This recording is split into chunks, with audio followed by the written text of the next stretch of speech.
Okay, so before we get started with your ink landscape, I want to talk to you about the types of pens that you can use.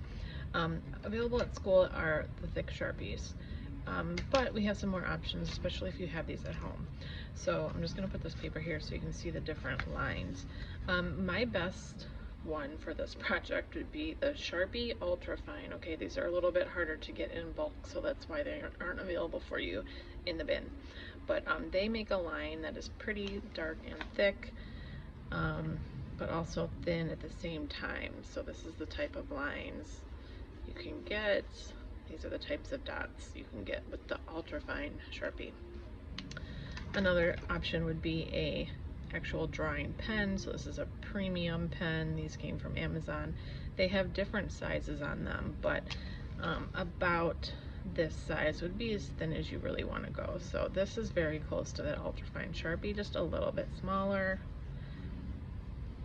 You can see the type of cross-hatching and the types of dots it makes. The third choice, which is what's available to you, is the fine point Sharpie, which is still pretty thick.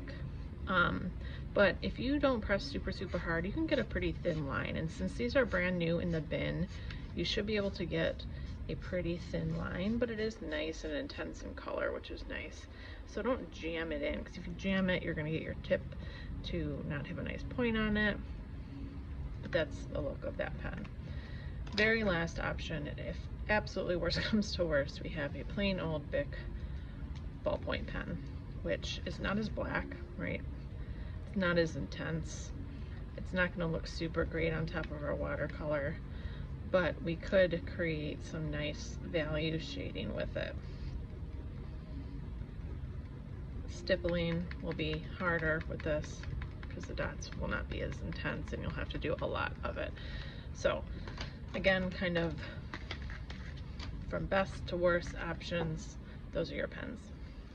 I'm going to pull these to the side. This is the watercolor wash we did earlier. And now we're going to start our landscape. So you guys know about a horizon line. You should kind of have this planned out in your head first or on a scrap piece of paper. But I'm going to do this super light with pencil first. I'm not going to go all the way across. I'm just going to give myself a little light line that is straight horizontal. And then I'm going to give myself a vanishing point. It doesn't need to be in the middle, but it's somewhere on this horizon line. Then you need to think of what your landscape is going to be like. So for this example here, you can see that I have my vanishing point is about right here. I kind of picked the same spot. I have this trail here, I have a building or a house, I have trees, I have a big tree up front, I have mountains in the background. So you need to include a foreground, a middle ground, and a background. You need to include all three types of shading techniques at least. So hatching, cross-hatching, and stippling. And you need to include a building or an object that you have used one-point perspective methods to create. So it doesn't have to be a house, it could be a boat, it could be a castle, it could be a pyramid, because you are creating this landscape, okay? But something, at least one object, one building along those lines has to be in one-point perspective. So you want to kind of do this in pencil first, unless you're super confident, because once you put that pen down on top of the watercolor, you can't erase it. Also, you need to make sure your watercolor wash is completely dry before you do this, otherwise the ink is going to go all over the place.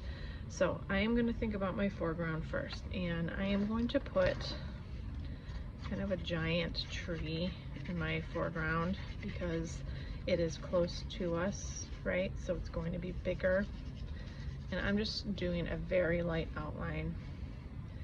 And then maybe I'm going to have a road that comes from the distance, curves out, gets bigger as it gets close to us.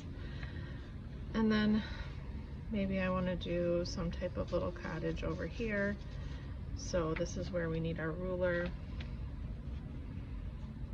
This is exactly like when you did the shapes in space worksheet, okay? And then when I go back into space, I'm pointing at that vanishing point.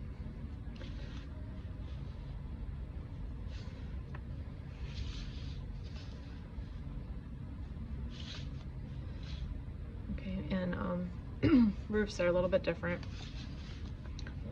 So we'll have to kind of figure out what your roof line looks like, but it usually goes along this line as well. Okay, and then we have door on the front, and this is just a rough sketch. Details I will add in later. My foreground, I have a middle ground back here, and then I'm gonna do kind of a rolling hill in the background. So a rough outline of what I want it to be. So I'm gonna work with this option. Okay, actually, no, I'm gonna work with this one since the majority of people will have this one.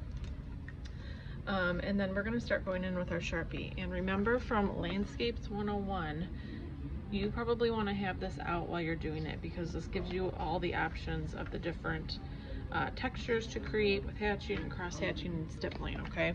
So have that open.